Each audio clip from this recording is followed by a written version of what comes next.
Good morning, friends. You got Gord, your hurtin' hippie with the pondering.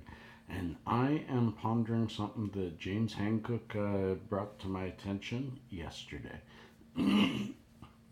Turns out another province has decided to let the public sector, Crown Corporation, in on things, but it's not as bad as it seems, and I want to clear it up as best I can. And again, oh, excuse me, always. This is opinion. This is just my opinion. I do have some history and education in economics and political science, but it's still an opinion. BC came out and said that they are going to do a mix of public and private sector, uh, not only for non medical. For non medical, they said they are going to allow the public sector in.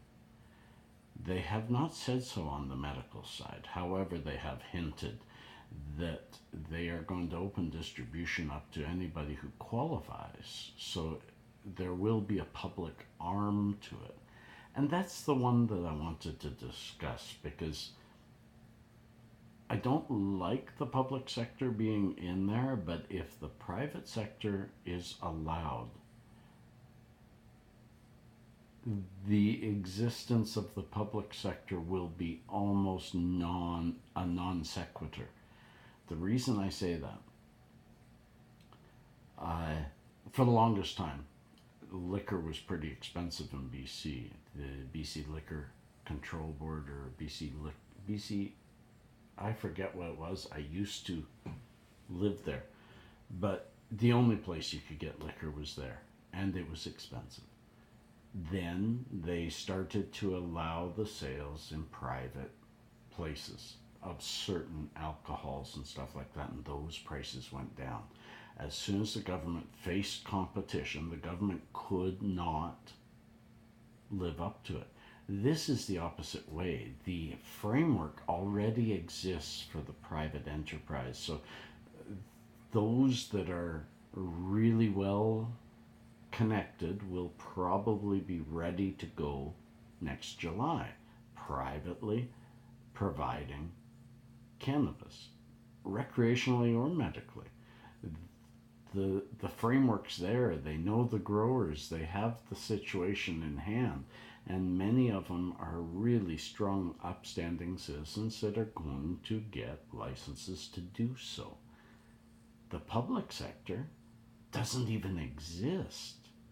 The BC has already said they know that it shouldn't be sold in the same store as liquor. So they have to create a whole new, same as Ontario. Ontario is trying to create it by July, and so will BC.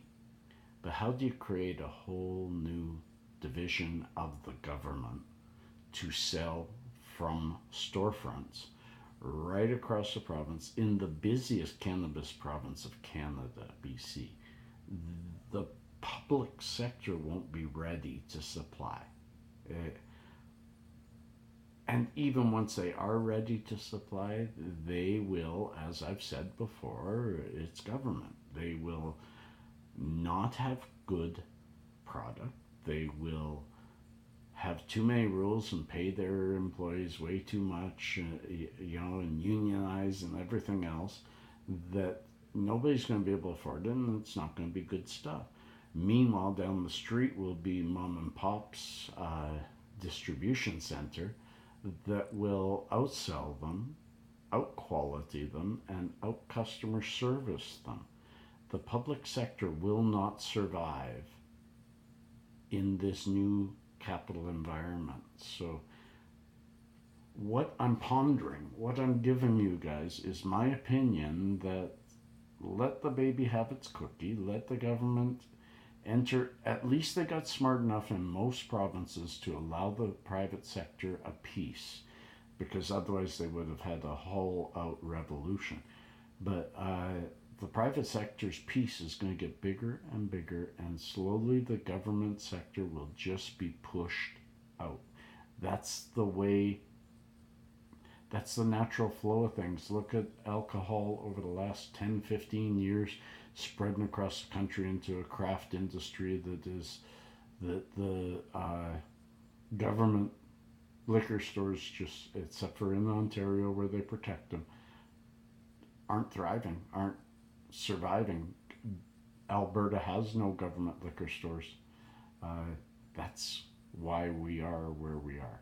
So yeah, it's going to be loosey goosey, and I could be just as wrong as I could be right. But the future is very loosey goosey. I say we just ride this storm, but make sure you prepare, make sure you have some at home, because I feel there will be shortages for a bit. My friends, peace and cheers. Love and harmony.